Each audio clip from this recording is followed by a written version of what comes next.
দর্শক চলে আসলাম আমাদের এটা হচ্ছে ফার্স্ট ফ্লোর। এটা আমাদের অ্যানাটমি এবং ল্যাবরেটরি। তো আমরা একটু অ্যানাটমি সম্পর্কে একটু কথা বলবো এখানে। আ এখানে আছেন অ্যানাটমি ল্যাব। হ্যালো, আসসালামু আলাইকুম। আমাদের একটু পরিচয় হবেন? আসসালামু আলাইকুম। আমি ডক্টর দীপ। এখানে লেকচারার হিসেবে আছি অ্যানাটমি ডিপার্টমেন্টে। তো এটা আমাদের ল্যাবরেটরি রুম। আপনারা দেখতে পারেন চাইলে সবকিছুই একটু চলেন আমরা ব্যবস্থা ঘুরে আছে। দেখি। জি, জি, অবশ্যই। প্লিজ।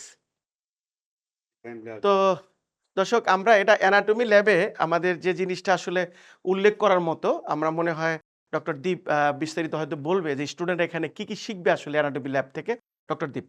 আপনারা দেখতে পাচ্ছেন আমাদের অ্যানাটমি ল্যাবরেটরিতে সব রকমের মডেলের ব্যবস্থা রয়েছে। একটা হিউম্যান বডিতে মানুষের কঙ্কাল এবং অন্যান্য যেসব বোনস বা মাসল, জয়েন্ট অন্যান্য সবকিছুরই ব্যবস্থা রয়েছে এখানে। আমরা সবকিছুই এখানে মডেল আকারে দিয়েছি এবং এই সবকিছু আপনাদেরকে আমরা পর্যাপ্ত পরিমাণে যতটুকু সম্ভব আমরা এটা আপনাদেরকে শিক্ষাদান করে থাকবো। এছাড়া আপনারা এদিকে ডক্টর আসেন, দীপ আসলে দেখেন এখানে এখানে দেখতে মনে পাচ্ছি। একটা জি, হার্ট লাংকো আছে। জি। একটা দর্শক লাংসের আপনাদেরকে মডেল। এতাতে বলি ডক্টর দীপ যদি একটু এক্সপ্লেইন করতেন জি, যেটা জি, জি। কিভাবে তারা শিখবে আসলে এটা কি জি, কি জি।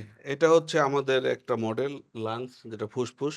এটা আমরা আপনাদেরকে যারা শিক্ষার্থী আছেন তাদেরকে আমরা একদম হাতে কলমে Yeah. এটার অ্যানাটমি, ফিজিওলজি এবং সবকিছু পর্যাপ্ত পরিমাণে আপনাদেরকে এটা বোঝানো হবে এবং যদি কোনো সমস্যা থেকে থাকে কোনো শিক্ষার্থীর, আমরা সেটা হাতে ধরে তাদেরকে এটা শিক্ষাদান করে থাকবো। ডক্টর দীপ আমার মনে হয় এটা একটা হিপ জয়েন্টের একটা অংশ, হ্যাঁ? জি, জি। তো আল্টিমেটলি অ্যানাটমির ইস্যুগুলা আমাদের এখানে এসপিসি দ্যাট মিনস অগ্রণী college of physiotherapy G. Health সায়েন্সে তারা কতটা কনফিডেন্টলি তারা এটা পড়তে পারবে? তারা আপনার মতামত কি? আমার মতামত তারা একদম ১০০% কনফিডেন্স হবে। আরেকটা ইম্পোর্টেন্ট জিনিস যারা শিখবেন তারাও ইম্পোর্টেন্ট আগ্রহটা এএসপিসির ম্যানিপুলেশন থেরাপিতে যে সার্ভিসটা আমরা দিই ঠিক একইভাবে অগ্রণী কলেজ অফ ফিজিওথেরাপি একেবারে ব্যবহারিকভাবে মনের মতো করে আমরা এই 5 বছর স্টুডেন্টদের শিখিয়ে একটা ভালো অবস্থানে প্রফেশনাল তৈরি করব ইনশাআল্লাহ।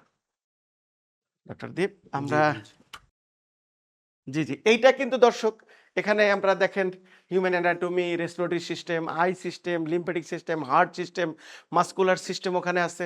হ্যাঁ? Teeth anatomy and dental care, human skull সবকিছু আছে। ডক্টর দীপ এখানে আমরা এই টেবিলটা খালি রাখছি কেন? কি করবে স্টুডেন্টরা এখানে? এখানে স্টুডেন্টরা তারা সবাই মিলে গ্রুপ যে ডিসকাশনটা সেটা প্রপারলি করতে পারবে। I see contact. মানে জি, ডেমনস্ট্রেশনটা জি, সুবিধা জি। হবে। অনেক মানে একটু মাস কমিউনিকেশন ১ জন ২ জন না বা ভালোই বেশ কিছুজন স্টুডেন্ট একসাথে তারা ডিসকাস করতে পারবে এই রাইট। জায়গাটার মধ্যে। ডক্টর দীপ যেটা বলছিলেন যে আসলে একটা ক্লোজ অবজারভেশন দরকার। যে একজন স্টুডেন্ট ক্লাসের বাইরে ফর এক্সাম্পল আমাদের ৪টা পর্যন্ত ক্লাস হওয়ার পরে বন্ধ হয়ে গেল হঠাৎ করে ৫টার সময় সে ফিল করলো একটি স্টাডি করা দরকার কিন্তু গাইডলাইন নাই। তো ডক্টর দীপ যেটা বলতেছেন যে আমরা এখানে একটা প্রপার গাইডলাইন যে থাকবে উপস্থিত টিচার হিসাবে হোক, ডেমনস্ট্রেটর হিসাবে হোক সে কিন্তু এটা গাইড করবে। এজন্য এই রুমটা রাখা হয়েছে।